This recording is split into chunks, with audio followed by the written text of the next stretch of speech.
Amém, irmãos? Vamos ao nosso texto base, livro do profeta Joel, capítulo 2, versículo 18, diz assim: Então o Senhor se mostrou zeloso da sua terra e compadeceu-se do seu povo. Até aqui. Vamos orar. Senhor, nós oramos por tua palavra, oramos em nome de Jesus pedindo que o Senhor venha com a tua graça, pedindo que o Senhor venha nos ensinando os teus altos caminhos, Senhor.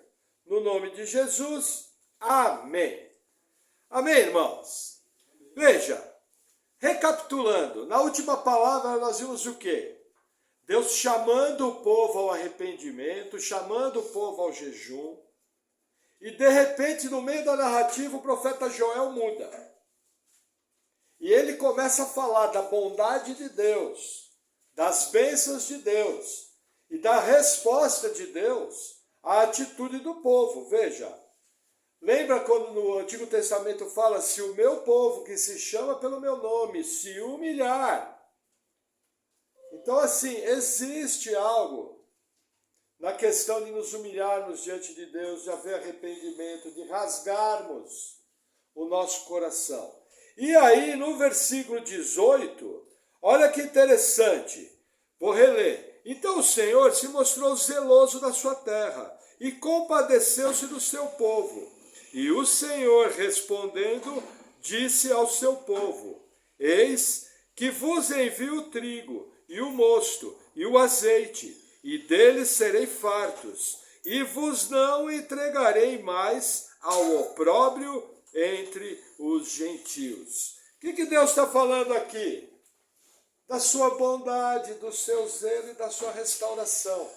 Lembra que o gafanhoto comeu tudo? O gafanhoto destruiu tudo? Lembra que também o gafanhoto aponta para uma figura de exércitos inimigos, que quando invadem uma terra também destroem tudo? Quem traz o gafanhoto e quem traz o exército inimigo?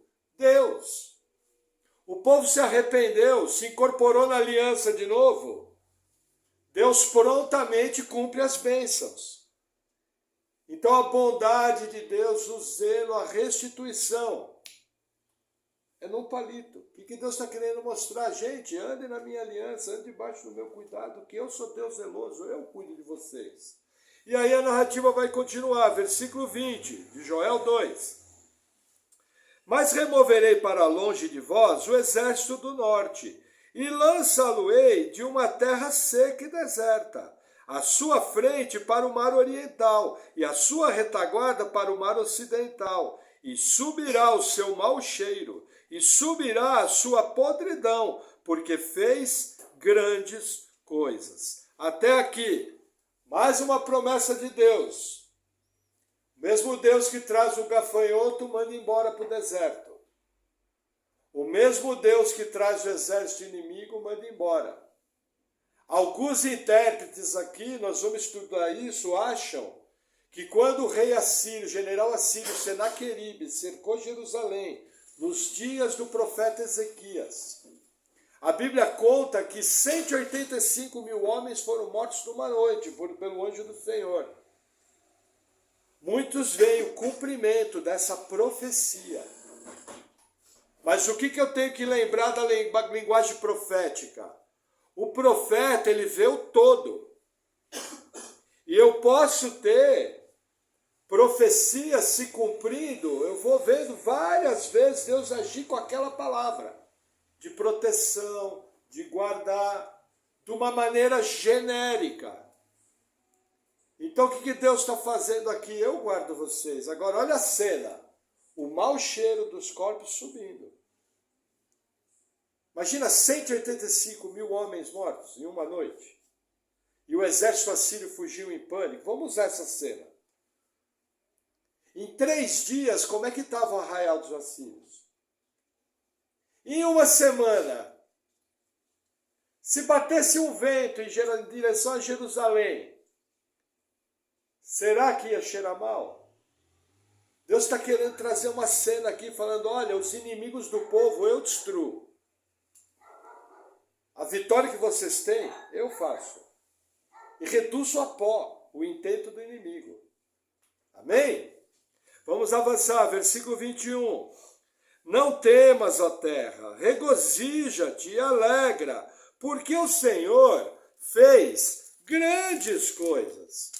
Não temas, animais do campo, porque os pastos do deserto reverdecerão, porque o arvoredo dará o seu fruto, a vide e a figueira darão a sua força. O que Deus está falando aqui? Não só vocês eu vou trazer o alimento. Eu restauro a natureza, eu restauro a criação. Nas palavras anteriores, a criação estava gemendo por causa da seca. Não havia pasto, não havia recurso, animais morriam. As pessoas estavam perdendo o seu gado. O que Deus está falando aqui? A restauração é completa. Toda a base de vida vai ser restaurada pelo meu poder. Eu restituo e dos animais do campo e das criações de vocês, eu cuido. Nada mais do que nós estamos vendo aqui, que é o cumprimento de Deuteronômio 28. Se vocês me obedecerem, as seguintes bênçãos os seguirão. Lembra que a aliança de Moisés era condicional? Ela dependia da obediência do povo. Se o povo obedecia, era abençoado. Se o povo não obedecia, era amaldiçoado. Muito claro no livro de Joel.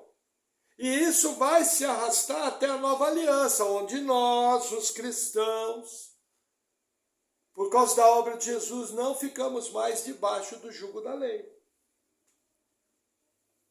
Porém, existe um mundo desobediente à lei. Existe um mundo incircunciso, que sofre os juízos de Deus. É só ver essa semana o que aconteceu ontem. Nos últimos 4, 5 dias, países que perseguem a igreja foram chacoalhados.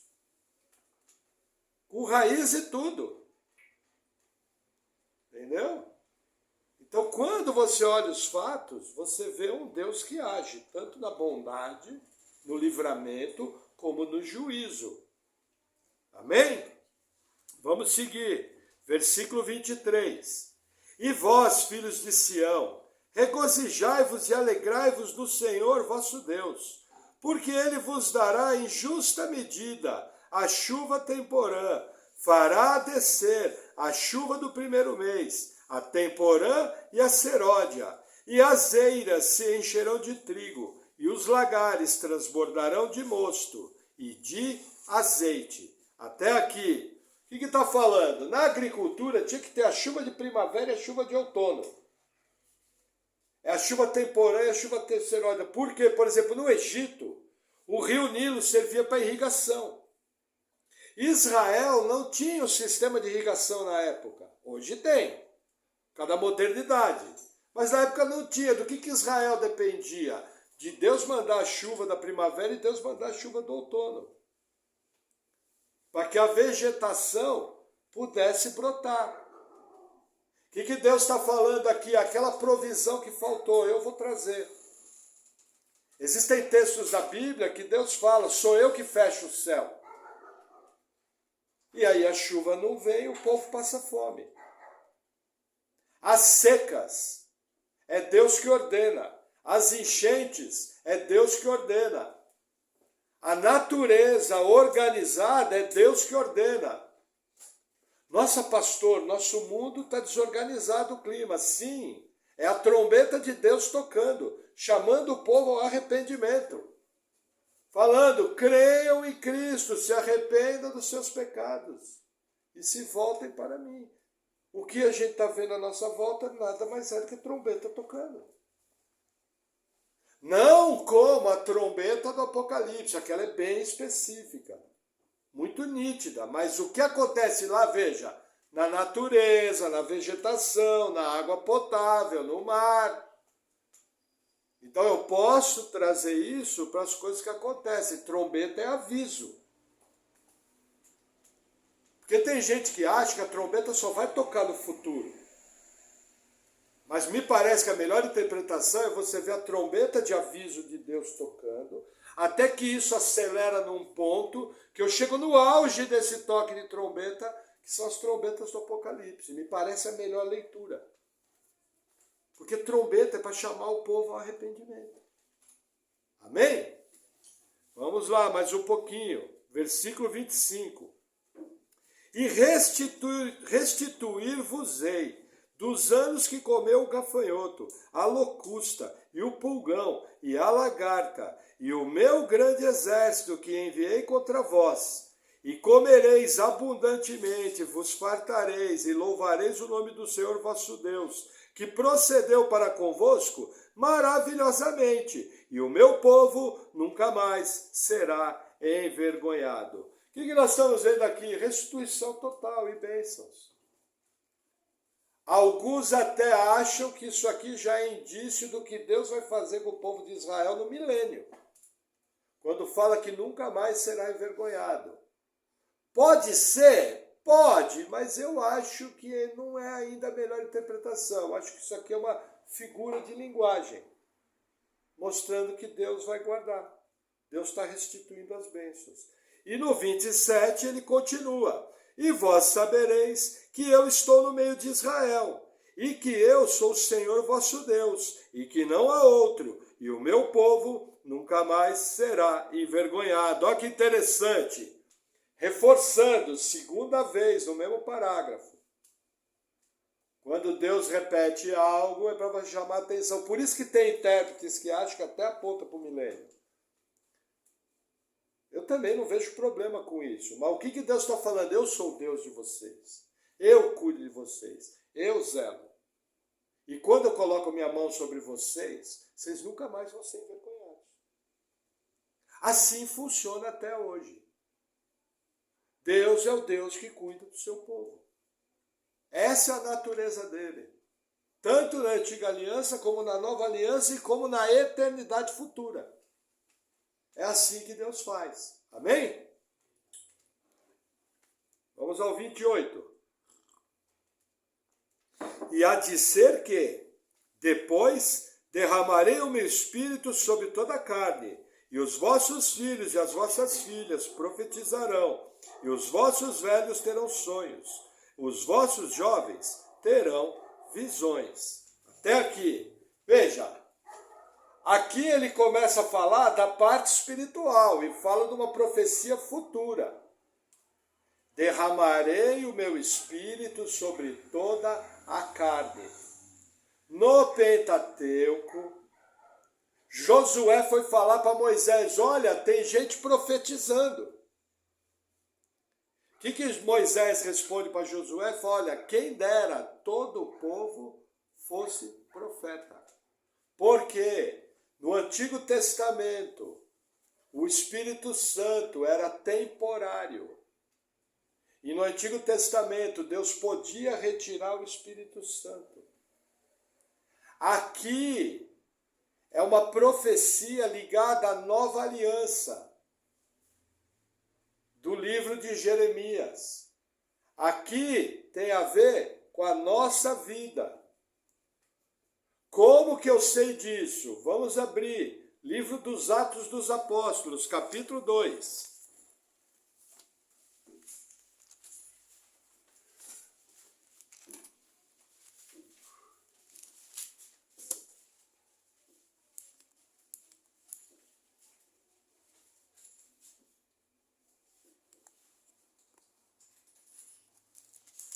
Atos 2,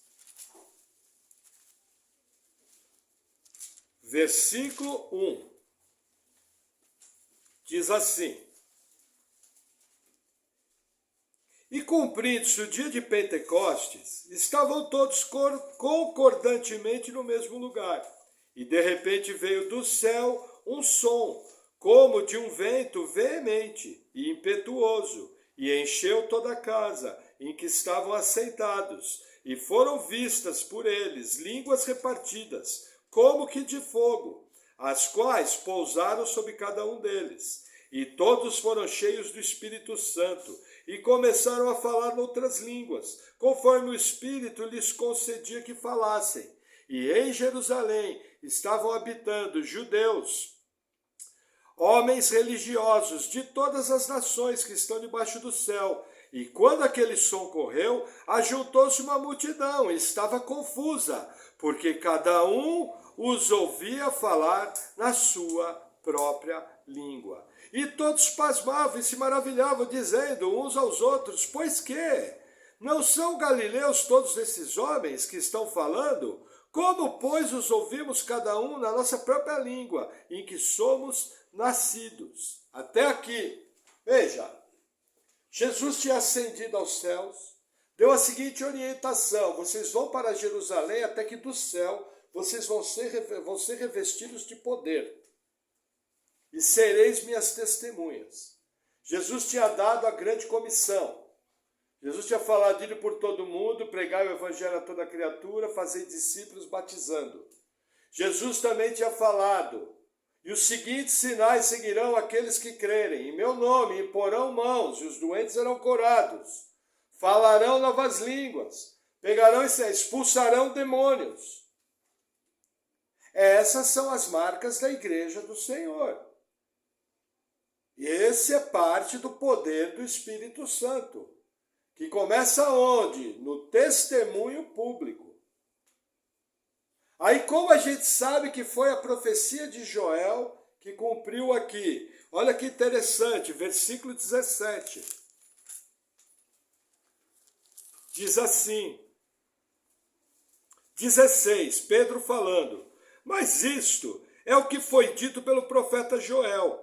E nos últimos dias acontecerá, diz Deus, que do meu espírito derramarei sobre toda a carne, e os vossos filhos e as vossas filhas profetizarão, e os vossos jovens terão visões, e os vossos velhos sonharão sonhos. E também do meu espírito derramarei sobre os meus servos e sobre as minhas servas naqueles dias, e profetizarão. Até aqui, Pedro, inspirado pelo Espírito Santo, usa o Antigo Testamento para explicar o que está acontecendo no Novo. Derramarei do meu Espírito sobre toda a carne. Primeira coisa, lembra que eu falo para vocês, precisa tomar cuidado com a palavra toda. Quem recebe o Espírito Santo é a igreja. É o povo salvo, é aquele que crê. É selado com o Espírito Santo. Na próxima palavra, nós vamos ver o que é o batismo com o Espírito Santo e o que é a plenitude do Espírito.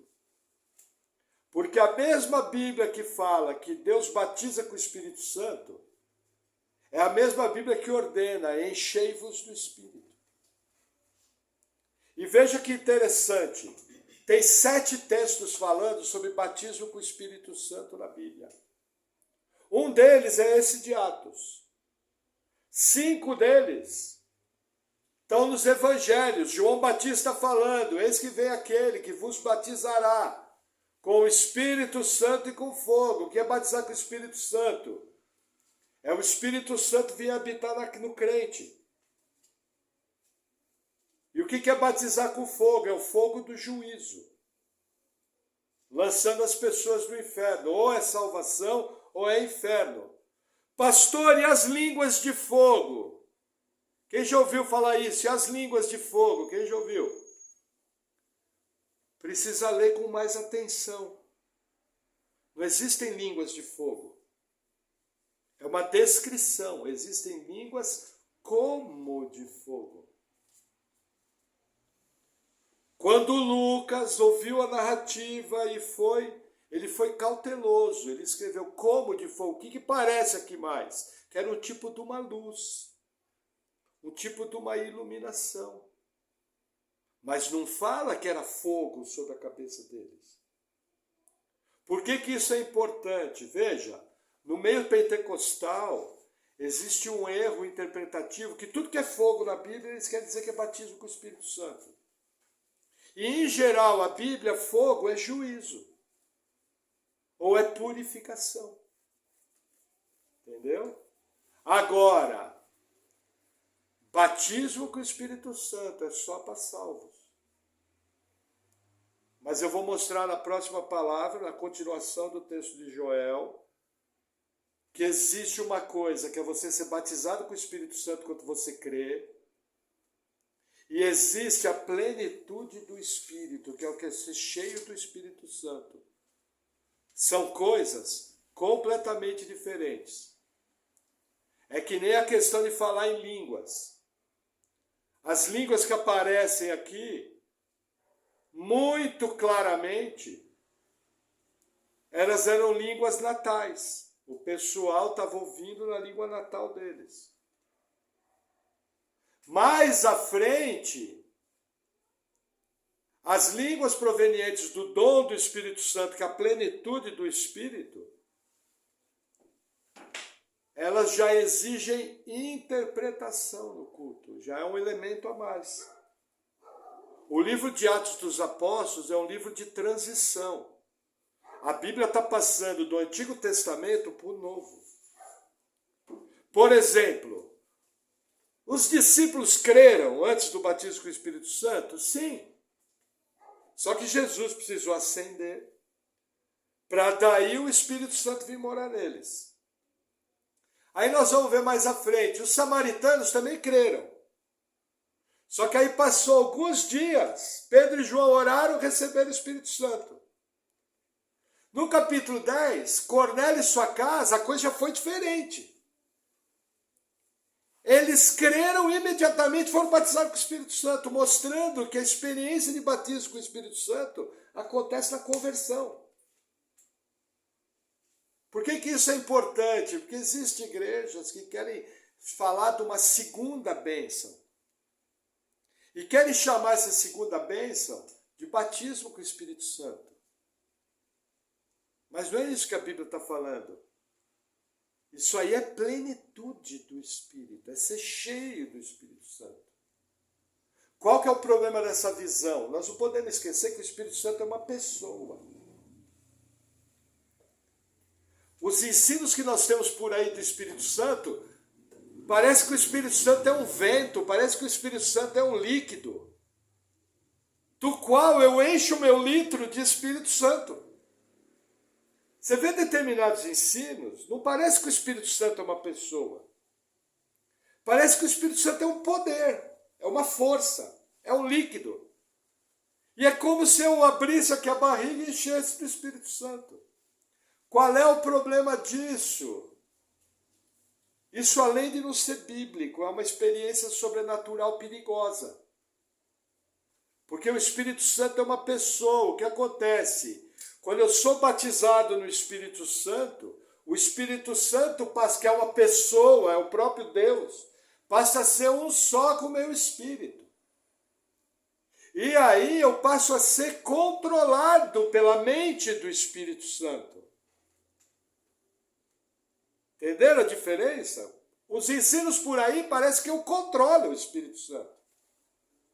Mas é o contrário, ele é uma pessoa, ele é Deus, ele me controla. Nós vamos ver isso melhor na outra palavra. Agora, na questão das línguas, na questão de profetizar, essa é uma outra área importante para a gente aprender o que a Bíblia diz. Vamos agora, 1 Coríntios capítulo 12. Na semana que vem, nós vamos tratar da plenitude do Espírito. Hoje nós vamos falar um pouco dos dons espirituais.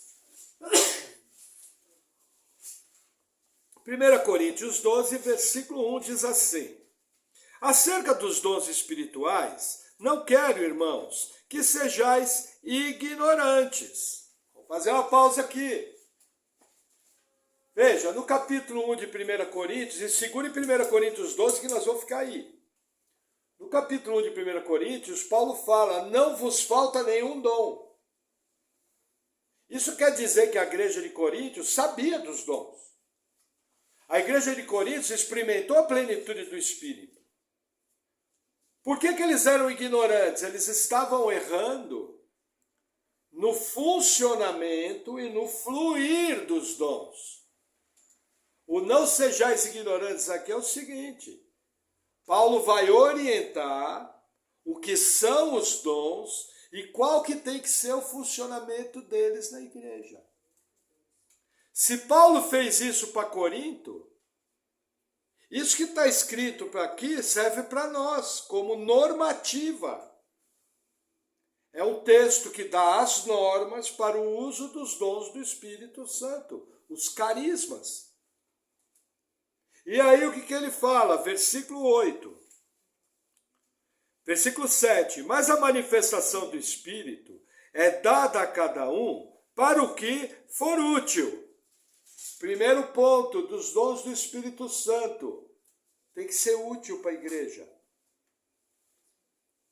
Tem que ter utilidade. Não é para vaidade de ninguém, não é para ninguém ficar sendo chamado de profeta, ninguém ser chamado de espiritual. Ou de crente de super categoria, é para ser útil para o corpo. E aí ele continua, versículo 8. Porque a um pelo Espírito é dada a palavra de sabedoria, a outro pelo mesmo Espírito a palavra do conhecimento. Vamos fazer uma pausa aqui. Paulo vai dividir em 3 grupos.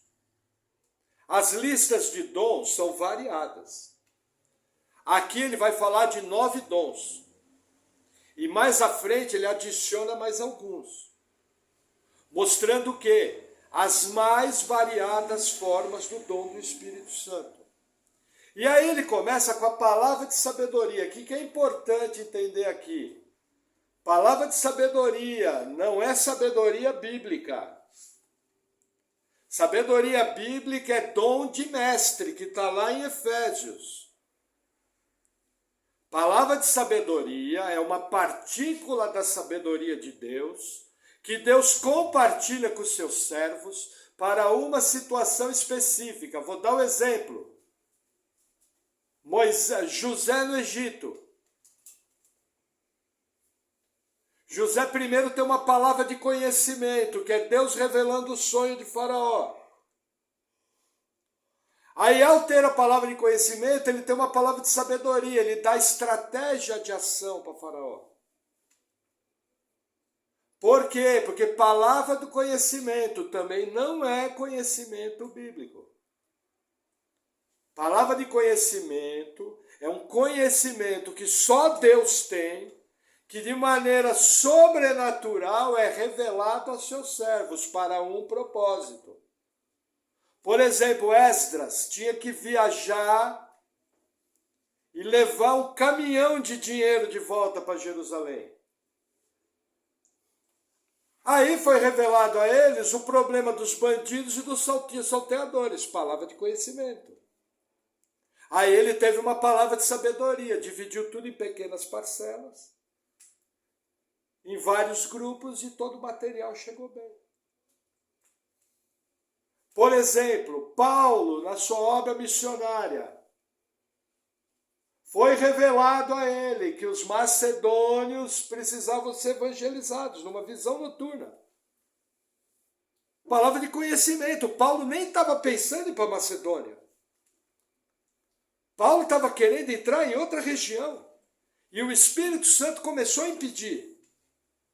Aí ele flui no dom da palavra de conhecimento e entende. Foi revelado para ele, como? Através de uma visão, lembra? Nos últimos dias terão sonhos e terão visões. Aí ele vê um varão macedônio. E ele já compreende, é para ir evangelizar, a palavra de sabedoria. E a forma que ele entra na Macedônia é extremamente bem sucedida. Fluiu nos 2 dons. Existem os chamados dons de revelação, que é a palavra de sabedoria, a palavra de conhecimento e o discernimento de espíritos. Por exemplo, discernimento de espíritos. Paulo, na cidade de Filipos, uma moça andava atrás dele, de Silas e de Timóteo, não, e de Lucas. E essa moça falava o seguinte: esses homens são servos do Deus Altíssimo e vos anunciam o caminho da salvação. Ela estava falando a verdade? Aí Paulo tem uma revelação, uma palavra de conhecimento. É o demônio que está falando na boca dela, para não ser percebido. Aí Paulo tem uma palavra de sabedoria, ele vira e fala: sai dela em nome de Jesus, e o demônio é expulso. E a mentira na região acaba. Gente, simples assim. Lógico que precisa tomar cuidado com exageros, mas precisa tomar cuidado com o misticismo. Mas a narrativa continua, versículo 9. A outro, pelo mesmo Espírito, a fé. E a outro, pelo mesmo Espírito, dons de curar. Vamos fazer uma pausa aqui. Por exemplo, dom de fé não é a fé para a salvação. Dom de fé é uma fé num nível tal para operar algo extraordinário. Por exemplo, pegar o cajado, levantar e o mar vermelho abrir. Deus operou uma maravilha, mas Moisés teve que ter o dom de fé de levantar o cajado. Por exemplo, Paulo, quando o Eutico cai da janela e cai morto, exercendo o dom de fé, Eutico é ressuscitado. Pastor, não é cura? Não é cura. Porque cura é quando a pessoa está viva. Entendeu? E nós vemos Paulo fazendo isso. Agora, dons de curar. O que nós temos que entender? Dom de curar, como os apóstolos faziam, não existe mais. Mas Deus continua curando e usando seus servos pelo poder do Espírito Santo. Ah, pastor, tem gente das igrejas históricas que não crê assim. Cada um dará contas de si a Deus. Eu acho que é uma leitura simples, eu vejo um Deus que cura, e para curar, ele usa os seus servos, que têm o Espírito Santo em si. E quando ele quer curar, ele cura. Quando ele não quer, ele não cura. Simples assim. Entendeu? Porque várias vezes você ora e Deus o cura. E às vezes você ora até sem fé e a pessoa é curada. Porque a obra é de Deus, não é a pessoa. Qual é o problema hoje? O poderoso profeta de Deus, irmão Maurício, tchan tchan. Aí aquela foto bonita, irmão Maurício com as luzes atrás. Venha para a grande campanha. Veja, os dons são para utilidade, os dons têm que evidenciar a obra de Jesus, a obra do Espírito Santo, não o homem. Evidenciou o homem, tem coisa errada. Amém? E aí continua. Versículo 10. E a outro, a operação de maravilhas. Vamos fazer uma pausa aqui. Maravilhas é o que eu acabei de falar. Entendeu? Operação de maravilhas. Abriu o Mar Vermelho, o Rio Pará. Eutico ser ressuscitado. O profeta Elias, quando deitou sobre o camarada, o Eliseu também. Tudo isso é operação de maravilhas. Dons de cura. Olha que interessante, não teve nenhum elemento humano. Naamã, o sírio, foi curado pelo poder de Deus. O profeta só mandou. Irmãos, Eliseu tinha Espírito Santo? Ah, bom, que legal. Ele só mandou, não precisou nem orar. Entendeu? Mostrando que, veja, o que vai acontecer no Novo Testamento é que os nascidos de novo têm o Espírito habitando em si. O que está acontecendo no Novo Testamento, e nós estamos vivendo os últimos dias, que vão da primeira vinda de Jesus até a segunda. Entendeu? Tanto é que nós temos visto nos últimos tempos um acentuar do mover de Deus. Isso é condizente com a Escritura, porque na parte de poderes cósmicos, também a gente tem visto um acentuar. Na parte de juízo, nós temos visto um acentuar. Entendeu? Então eu creio que é perfeitamente natural nós vermos um agir especial do Espírito Santo, entendeu? Buscando a salvação das pessoas, operando esses milagres. Mas sempre o foco, Espírito Santo. Amém? Vamos continuar no mesmo versículo 10. E a outro, profecia. E a outro, dom de discernir espíritos. E a outro, variedade de línguas. E a outro, interpretação de línguas. Mas um só, e o mesmo Espírito opera todas essas coisas, repartindo particularmente a cada um como quer. Veja, dons aqui. Aqui ele vem para os dons vocais. Tem um dom misturado, dom de discernimento de espírito, já expliquei. Aí ele vem para o chamado dons vocais, profecia, palavras inspiradas pelo Espírito Santo. Não confunda com palavra de conhecimento, que é revelação. Embora muitas vezes quando Deus opera, ele opera com profecia e opera com palavra de conhecimento junto. Por exemplo, Paulo, no livro de Atos, o profeta Ágabo tem uma revelação. Ele pega um cinto e fala: o dono desse cinto será atado da seguinte forma em Jerusalém. O que foi isso? Palavra de conhecimento, revelação. Entendeu? E aí qual foi a profecia? Todo mundo chegava para Paulo: não, é melhor você não ir, não sei o quê. Paulo chega e fala: olha, eu estou sendo avisado de igreja em igreja o que me destina em Jerusalém. Eu estou pronto para ser morto pelo nome de Jesus. Deus já me avisou, Deus já consolou e eu vou seguir com a minha viagem conforme Deus está me mostrando. O dom de profecia já estava vindo, exortando, redarguindo e consolando. Entendeu? Agora o que eu tenho que entender? Todos os dons são para edificação.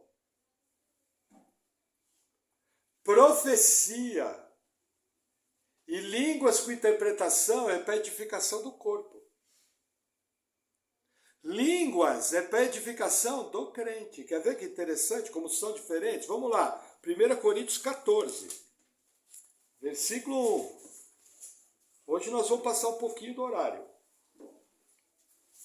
É que tudo tem que ser pregado num bloco. 14:1. Segui o amor. Procurai com zelo os dons espirituais, mas principalmente o de profetizar.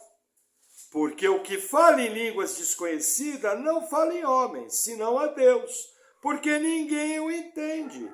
E em espírito fala mistérios, mas o que profetiza fala aos homens, para edificação, exortação, consolação. O que fala em língua desconhecida edifica-se a si mesmo, mas o que profetiza edifica a igreja. E eu quero que todos vós faleis em língua, mas muito mais que profetizeis, porque o que profetiza é maior do que fala em língua, a não ser que também interprete, para que a igreja receba edificação. Até aqui. Olha que interessante. Edificação. Profecia edifica a igreja. Línguas edifica a si mesmo. Ah, mas tem interpretação. Ganha status de profecia. Também edifica a igreja. Entendeu?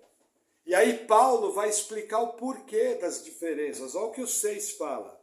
E agora, irmãos, se eu for ter convosco falando em línguas, que vos aproveitaria, se não vos falasse, ou por meio de revelação, ou de ciência, que é a palavra do conhecimento, ou de profecia, ou da doutrina? O que Paulo está falando? Se eu for daí ter com vocês falar em línguas e não falasse, por meio ou de revelação, palavra de conhecimento, ou de doutrina, ligada à profecia. Entendeu? De que adiantaria? Daí ele vai usar o exemplo. Olha, se alguém tocar o instrumento de maneira toda errada, ninguém entende. Da mesma maneira, se eu falar em língua estranha, ninguém vai entender. Olha que interessante. Versículo 14. Não, peraí que eu vou tocar. Vou ler um antes aqui, só um minuto.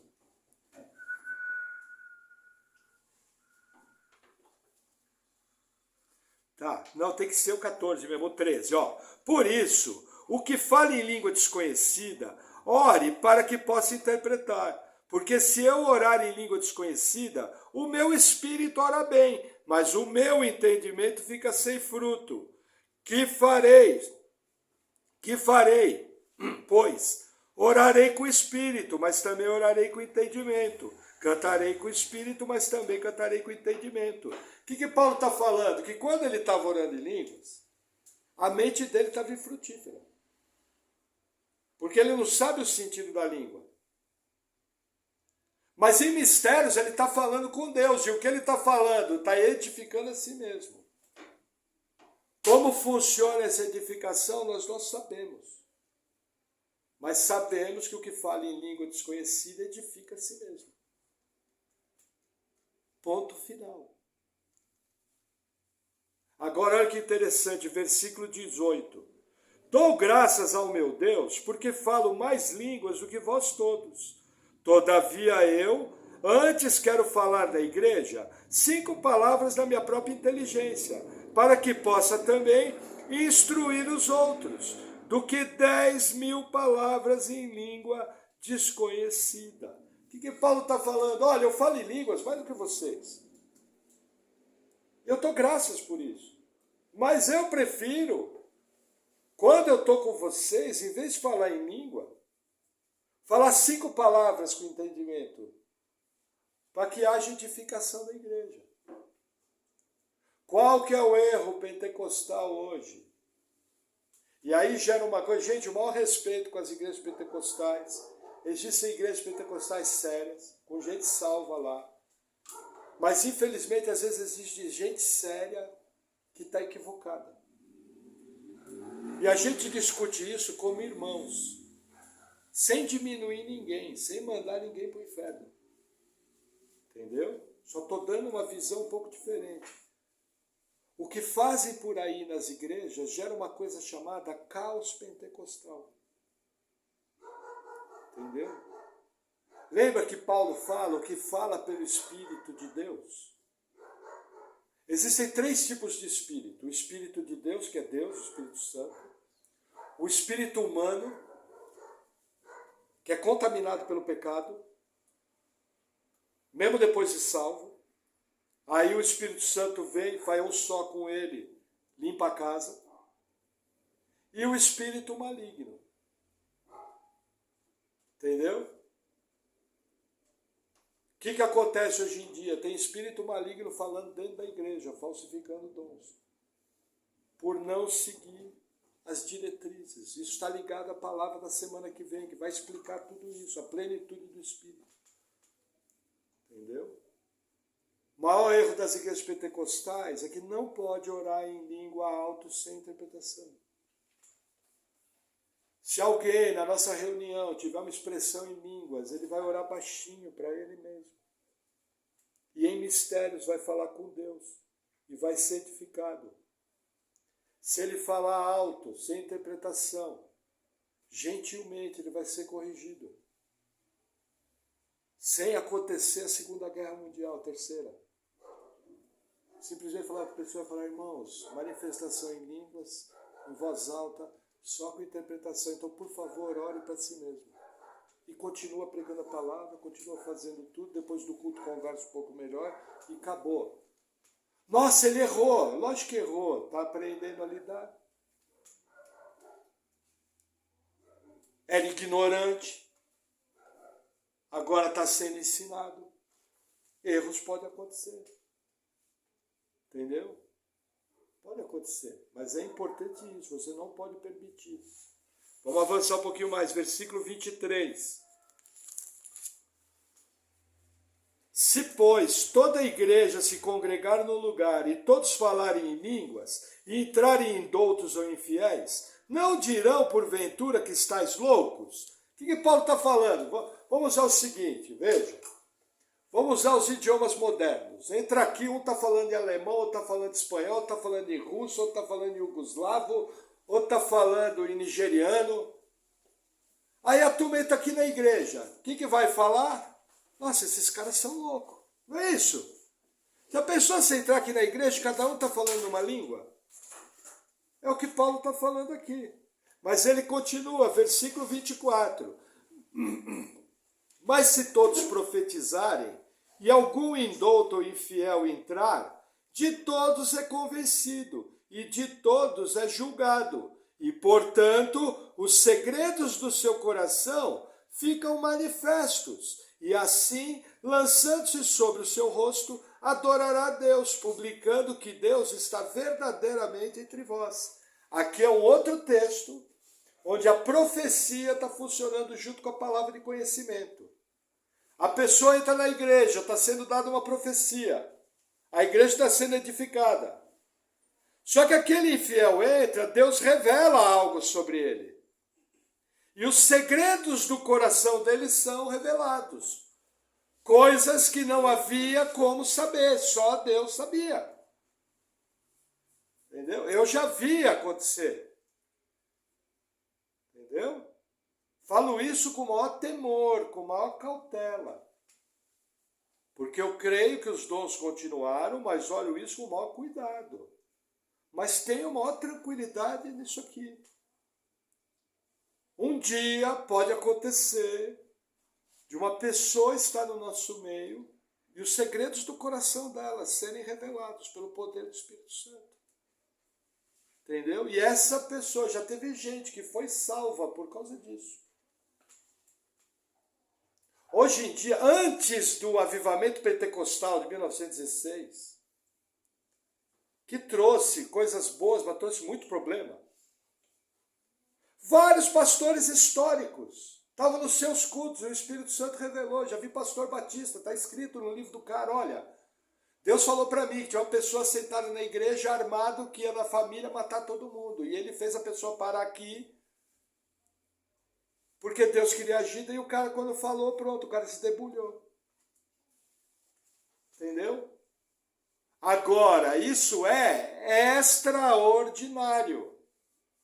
Qual é o problema da igreja hoje? Eles querem pegar o extraordinário e transformar em ordinário. Aí vira um caos. E a Capetolândia faz uso, os demônios infestam mesmo.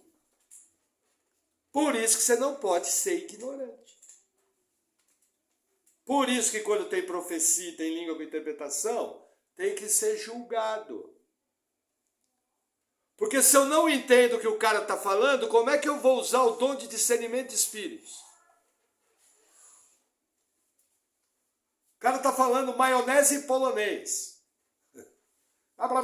Entendeu? Estou fazendo uma sátira. Você não está entendendo, como é que você vai julgar? Saiu da palavra. Entendeu? Não é muito confortável falar de nós mesmos, mas eu já expulsei demônio de falsa língua. Entendeu? Na maior. Maldito demônio imitador. Trazendo engano dentro da igreja. E ó, tenho certeza que naquele lugar não era só um, não. Tinha mais. Entendeu? Mas vamos seguir. Versículo... Só um minutinho que eu me perdi um pouquinho.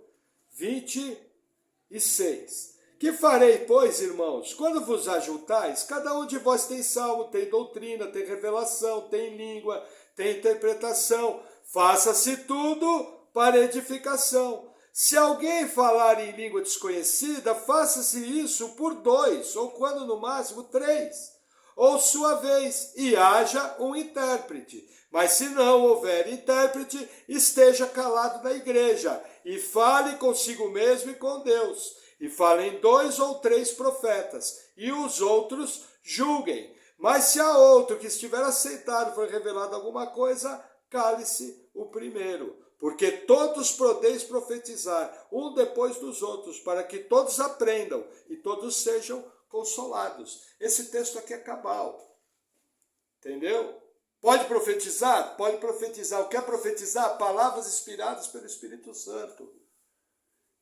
Irmãos, Deus tem nos chamado a um nível de santidade maior, porque os dias são maus e o compromisso que a igreja tem tido nesses dias maus não está de acordo com o padrão de santidade que a palavra de Deus tem. Vamos nos humilhar, vamos nos arrepender, vamos começar a buscar Deus de uma maneira mais intensa. Eu estou simulando aqui uma profecia, palavras inspiradas pelo Espírito Santo, exortar, redarguir, consolar. Acabou de dar a profecia, foi no máximo 3. Os irmãos mais maduros vão julgar. Como? Pela palavra. Começou a falar em língua sem interpretação, já tem que pedir para calar. Em amor, mas tem que pedir para calar, porque não tem como julgar. É proibido. Percebe? Não quero que sejais ignorantes. Vamos seguir um pouquinho mais, até que eu não estou judiando tanto dos irmãos. Vamos lá mais um pouquinho. Versículo 32. E os espíritos dos profetas estão sujeitos aos profetas. Até aqui. Vou contar um caso que aconteceu comigo em 2014. Tem gravado no canal da igreja. Durante a semana, eu no meu devocional, correndo alguns textos, entendeu? Veio uma impressão muito forte de que o Senhor estaria trazendo juízo ao nosso país. E por que veio essa impressão?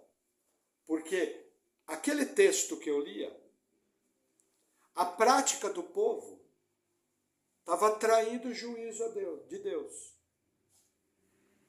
Aí o Espírito Santo me levou a conscientemente a avaliar o que estava acontecendo no nosso país. E aí a conclusão foi a mesma, vai vir juízo. Entendeu? Lembra? Exortar, redarguir, consolar, segundo as verdades da palavra. Aí no final do culto, isso foi durante a semana, eu comecei a orar em cima daquilo. E senti maior tranquilidade. E já compartilhei com a Paula, ela também orou, a gente falou, não, fecha com a palavra. No final do culto, eu falei, irmãos, cuide dos seus empregos, cuide dos seus lares. Nosso país vai começar a entrar em grave crise econômica por causa desse texto, diz assim, assim, assim, assim, assim, assim, assim. O que aconteceu depois de 2014, a Copa do Mundo? O país só veio ladeira abaixo. Foi melhorar um pouquinho há um pouco de tempo atrás, mas já piorou de novo. E sabe por que piorou de novo? Porque os pecados são os mesmos. Entendeu? Só que naquele momento do meu ministério, do ponto que eu estava passando, aquilo foi importante. Hoje já nem precisa, porque a gente já lê a Bíblia e fala, ixi, vamos cuidar da vida porque a coisa está preta. Entendeu? Sabe, nem precisa mais, mas naquele momento era importante. Era importante até para a igreja. Nossa igreja era muito jovem. Entendeu? Hoje já tem um conhecimento muito maior. Entende? Mas é importante julgar. Profecia não é para casamento. Para casamento existe uma coisa chamada providência. Para casamento existe uma coisa que é julgar o que o futuro cônjuge pela palavra. Entendeu? Uma vez estava ouvindo o reverendo Augusto Nicodemos, a irmãzinha orando para casar, falou, nossa, apareceu um moço bonzinho, carinhoso, legal. Só tinha um problema, ele era casado. O que o pessoal quer fazer? Que haja palavra de conhecimento, revelação para revelar noivo e noiva. Não é para isso. Entendeu? Palavra de conhecimento é algo muito sério. Profecia é algo muito sério. Entendeu? Línguas com interpretação só vi uma vez. Entende? Só vi uma vez. Não sei explicar por quê, mas só vi uma vez.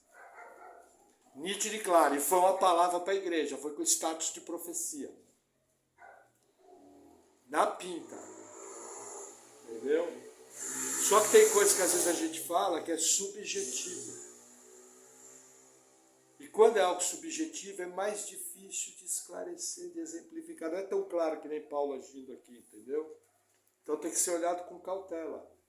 Mas como esse línguas com interpretação que eu vi foi uma palavra profética para exortação e edificação da igreja, hoje eu compreendo que fechou. Naquela época eu era mais novo convertido, tinha uns 2 anos, é que já não era bobo não, eu tinha uns 3 anos. Fiquei assim, falei, que barato. Amém? Vamos seguir mais um pouquinho. Último texto, versículo 39. Vamos ler o 37. Se alguém cuida ser profeta ou espiritual, reconheça que as coisas que vos escrevo são mandamentos do Senhor. Mas se alguém ignora isso, que ignore. Eu pergunto, se alguém ora em línguas alto, sem interpretação, o que ele está fazendo? Vamos ser legal, vai, desobedecendo a Deus. Desobedecer a Deus, o que é na prática? Pecado, está pecando. Olha que sério. Eu já congreguei em lugares que o pastor da igreja falava, agora quem ora em línguas aí, vai orar em línguas. Pessoa séria. Mas lembra que eu falei, existem pessoas sérias que podem estar sinceramente enganadas. Pessoa séria, eu sei quem falou. Pessoa temente a Deus. Só que a má teologia destrói vidas e destrói igrejas. Entendeu? Vamos ler o 39. Portanto, irmãos, procurai com zelo profetizar, e não proibais o falar em línguas, mas faça-se tudo decentemente e com ordem. Até aqui. Para encerrar, vou usar as palavras do reverendo Hernandes Dias Lopes e do reverendo Augusto Nicodemos. Não proibais o falar em línguas. Entendeu? Eu fecho com eles. Você não pode proibir o falar em língua. Se acontecer desse doce, no nosso meio aqui, praticamente não acontece. Mas você não pode proibir. Entendeu? Agora, o que eles falam? Se alguém alega ter um dom, ele vai mostrar para mim que aquele dom é de Deus, sendo da maneira bíblica. Não venha me dizer que é um dom de Deus, gente caindo para trás, gente correndo que nem animal, gente fazendo xixi no canto da igreja, gente subindo em poste, gente uivando que nem cachorro, que não é. Isso é atividade demoníaca. Entendeu? Porque não tem na Bíblia, não tem como comprovar. E para encerrar a questão das línguas, a palavra língua é glossa, quer dizer idioma. Só que se eu olhar a manifestação de Atos dos Apóstolos, não necessitava de interpretação. Porque eles já falavam no idioma original das pessoas. Se você raciocinar um pouquinho, você vê que a manifestação de Coríntios é diferente. Porque ela necessita de interpretação, senão a pessoa tem que orar baixinho para ela mesma. Lembra da palavra variedade de línguas? O que quer dizer variedade de línguas? É mais um tipo. Ah, o irmão está dizendo que é língua dos anjos, que nem diz 1 Coríntios 13. Que lá Paulo fala, ainda que eu fale a língua dos anjos. Veja, 1 Coríntios 13, eu não consigo nem provar que tem língua dos anjos, mas também não consigo provar que não tem língua dos anjos. O que eu prefiro dizer? A língua é um idioma. As manifestações que eu vi até hoje, que eu julguei genuínas, elas tinham toda uma característica idiomática, com frases, com orações, tudo muito claro, tudo muito nítido. Você percebia uma fonética correta, eu percebia, era uma língua. Já vi gente orar em russo, já vi gente orar em alemão, entendeu? Mas isso é para um estudo mais profundo, eu não estou fazendo esse estudo aqui, só estou falando de uma maneira genérica, muito básica, sobre línguas. Esse capítulo nós temos gravado na página da igreja muito mais completo, porque não tem como em 40 minutos eu falar de língua, interpretação, profecia. O que eu estou querendo dizer para vocês é o seguinte: buscai com zelo os melhores dons, principalmente o de profetizar. Agora, o fluir dos dons está diretamente ligado a ser cheio da palavra de Deus. Que é o que nós vamos ver na próxima palavra, quando a gente vai acabar a profecia de Joel. Amém?